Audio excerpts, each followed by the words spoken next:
Hello friends, स्वागत है आपके अपने यूट्यूब चैनल गायत्री में। आपका सीएपीएफ हमारा सेंट्रल आर्म्ड पुलिस फोर्सेज जो है वो BSF, CRPF, CISF, ITBP, SSB, Assam rifle, ये सब को मिलकर सीएपीएफ बनता है। असम राइफल जो है वो उसमें राइफलमैन होता है, बाकी में कांस्टेबल होता है। सबसे बड़ी भर्ती इनकी होती है कांस्टेबल जीडी, एसएससी जीडी, और उसके बाद में सीपीओ एसआई 2 नंबर पे मान लीजिए। सीपीओ एसआई जितनी भर्तियां तो ट्रेड्समैन की भी होती हैं, जैसे अभी सीआरपीएफ में ट्रेड्समैन का भी आप लोगों ने एग्जाम दे दिया है। पैरामेडिकल स्टाफ होता है, कांस्टेबल, हेड कांस्टेबल, एएसआई, ये फोर्सेस अपने लेवल पर भी भर्ती करती रहती है। ट्रेड्समैन का अपने लेवल पे होता है। सीपीओ एसआई के बाद फार्मा के SI, staff nurse, sector MT के जो मैकेनिक वगैरह जो ये सब इंस्पेक्टर होते हैं, ये सब प्रिंटिंग प्रेस के सब इंस्पेक्टर, ये इस तरीके से लाइब्रेरियन, इंस्पेक्टर, न्यूट्रिशन, ये ऐसे बहुत सारी जो है वो सेपरेट रिक्रूटमेंट भी आती है सभी फोर्सेस की। और सीएपीएफ असिस्टेंट कमांडेंट यूपीएससी के माध्यम से हमारा ऑफिसर की भी भर्ती जो होती है। इसके अलावा मेडिकल अफसर भर्ती होते हैं, वेटनरी के अफसर भर्ती होते हैं, और टेलीकम्युनिकेशन के अफसर भी जो है वो डायरेक्ट असिस्टेंट कमांडेंट भर्ती होते हैं फोर्सेज। यदि सीएपीएफ की हम बात करते हैं तो यहाँ पे असम राइफल में ना असिस्टेंट कमांडेंट भर्ती होते हैं डायरेक्ट, ना एसआई भर्ती होते हैं, सिर्फ जीडी कांस्टेबल भर्ती होते हैं। ट्रेड्समैन, हेड कांस्टेबल, सूबेदार, ये सब भर्ती होते हैं। बाकी अफसर जो है वो असम राइफल के आर्मी से डेपुटेशन पे आते हैं। अब इसका हिस्सा बनने के लिए आपका फिजिकली फिट होना चाहिए, आपका मेंटली फिट होना चाहिए। फिजिकली आपका जो फिजिकल स्टैंडर्ड टेस्ट, जिसमें आपके हाइट, वेट, चेस्ट, ये सब होता है, ये सब होना चाहिए। और भर्ती होना आसान इसलिए हो जाता है कि फिजिकल होता है, मुश्किल इसलिए हो जाता है कि फिजिकल होता है। फिजिकल आप क्वालिफाई नहीं कर पाए, आपका रिटर्न बहुत अच्छा है, एकेडमिक्स बहुत अच्छा है आपका, लेकिन फिजिकल अच्छा नहीं है, आप बाहर हो गए। फिजिकल रिटर्न, उसके साथ साथ यहाँ पर एक चीज आपकी और स्ट्रांग होनी चाहिए, वो है आपका मेडिकल। कि किस तरीके से, देखिए, जानकारी के अभाव में एक कैंडिडेट भर्ती से बाहर हो जाता है, भर्ती प्रक्रिया से बाहर हो जाता है, बहुत अच्छा स्कोर होते हुए भी, कि पढ़ाई बहुत अच्छा किया, बहुत नामी कोचिंग से कोचिंग किया, लेकिन लास्ट मोमेंट में किस तरीके से वर्दी का सपना टूट गया, वो आपको दिखा देते हैं। और वो नियम सबके लिए, जो रिवाइज्ड मेडिकल गाइडलाइन है 2015 की, उसके बाद उसमें संशोधन कर दिया 2021 में, वो ये सभी सीएपीएफ पर लागू होती है। अब दिल्ली पुलिस जो है वो सीएपीएफ नहीं है, एनसीबी सीएपीएफ नहीं है, और एसएसएफ और एनआईए भी सीएपीएफ नहीं है। और हो सकता है कि आने वाली भर्तियों में ईडी की जो भर्ती है कांस्टेबल की, वो भी एसएससी के माध्यम से हो जाए। वो सीएपीएफ नहीं है, लेकिन भर्ती कॉमन रिक्रूटमेंट में इनके साथ होती है।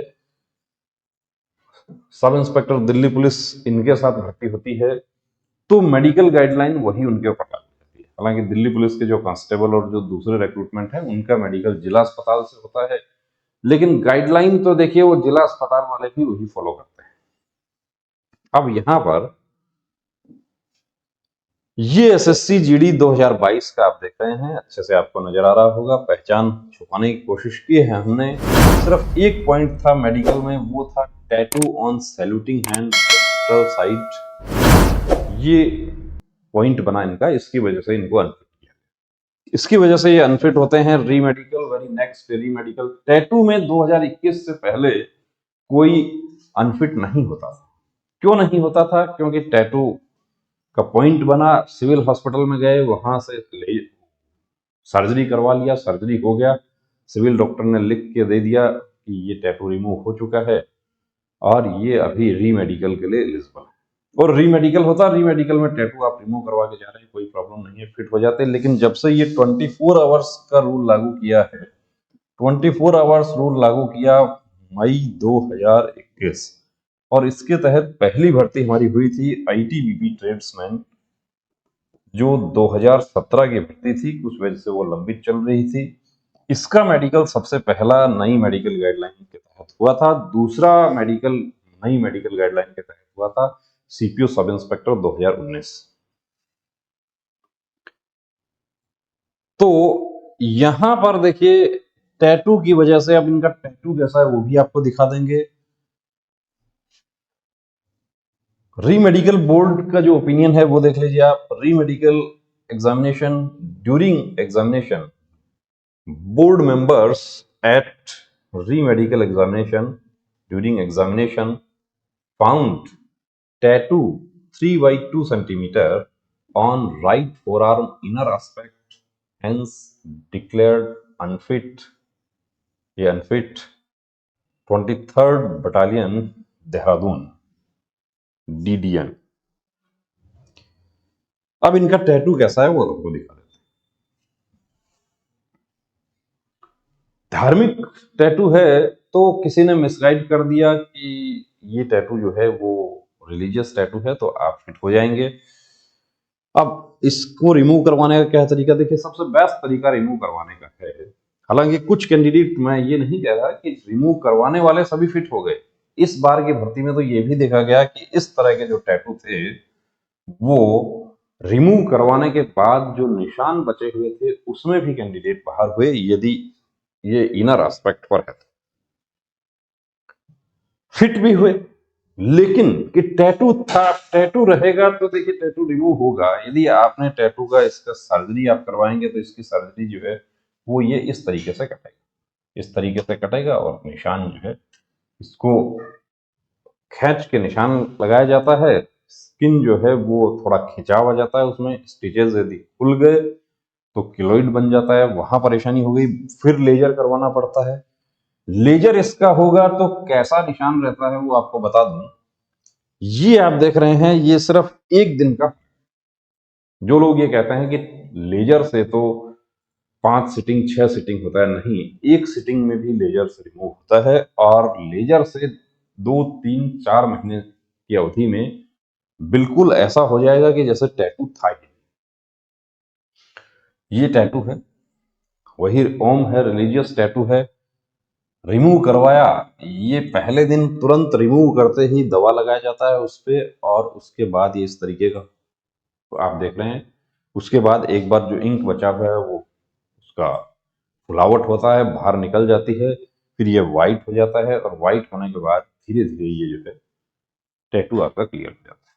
तो देखिए आप लोग भी यदि CAPF के साथ आप जुड़ना चाहते हैं, नई आने वाली SSC भर्ती है, या आप CPO सब इंस्पेक्टर कैंडिडेट हैं या CAPF असिस्टेंट कमांडेंट जैसा भी है, CAPF के साथ आप जुड़ना चाहते हैं तो आपको है बॉडी पर टैटू रिमूव करवा लीजिए और वो भी समय रहते आप टैटू रिमूव करवा लीजिए। देखिए आप, ये जो कैंडिडेट हैं ये एक्चुअली हमारे पास आए थे रिमूव करवाने के लिए, तो इनके केस में भी जो रिमूव कर रहे हैं हमारे टर्मेटोलॉजिस्ट, उन्होंने कहा कि आप थोड़ा सा पहले आप आ जाएं तो हमारी जो सहूलियत होती है बिल्कुल सहूलियत होती है। यहाँ तो अनफिट कर दिया, अनफिट होने के बाद कुछ कैंडिडेट्स ने हाई कोर्ट भी करने के लिए कोशिश की, लेकिन देखिए इसका तस्वीर ले लिया गया है, इसका फोटो क्लिक किया गया है कि कोई ऐसा ना हो कि ओवरनाइट रिमूव करवा के आ जाए और हाई कोर्ट चला जाए। हालांकि ITBP 2021 का जो मेडिकल पहला था उसमें कैंडिडेट्स को मौका दिया था ओवरनाइट रिमूव करवाने के लिए, लेकिन आप भर्ती होना चाहते हैं और आपके पास है समय तो ऐसी गलती नहीं करना। इनके साथ जैसा हुआ कि जिस दिन रिजल्ट आया उस दिन बड़ा अफसोस इनको भी हुआ है कि कट ऑफ से बहुत ज्यादा मार्क्स से सेलेक्ट हो जाते, इनको ही नहीं इनके नियर डियर वन सबको हुआ है। हमें भी बड़ा अफसोस हुआ कि देखिए इस तरीके का, जब इनको ये पूछा हमने कि भाई आपने क्यों रिमूव नहीं करवाया था, कि मुझे किसी ने कह दिया था कि धार्मिक टैटू जो है वो अलाउ है, साइज के अकॉर्डिंग होता है, ऐसा नहीं है। CAPF में यदि कहीं भी टैटू है तो वो बाहर का रास्ता दिखा दिया जाता है। आर्मी, नेवी, एयरफोर्स, उसमें जो रिलीजियस टैटू हैं उनको अलाउ कर दिया जाता है।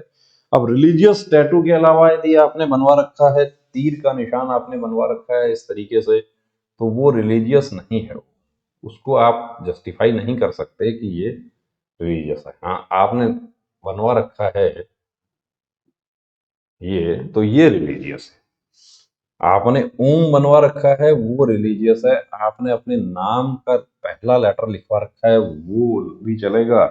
लेकिन बड़े टैटू जो है वो रिमूव करवा के ही जाना पड़ेगा आपको, और समय रहते रिमूव करवा लेंगे तो देखिए आप जो इनके साथ परेशानी हुई है वो आपके साथ नहीं होगी। इस वीडियो को अदरवाइज जो लेने वाले हैं वो एक बार ये सोच कर देख लेना कि ए कैंडिडेट की जगह यदि आप होते तो आप क्या कमेंट लिखते। बने रहिए दोस्तों चैनल के साथ। जय हिंद।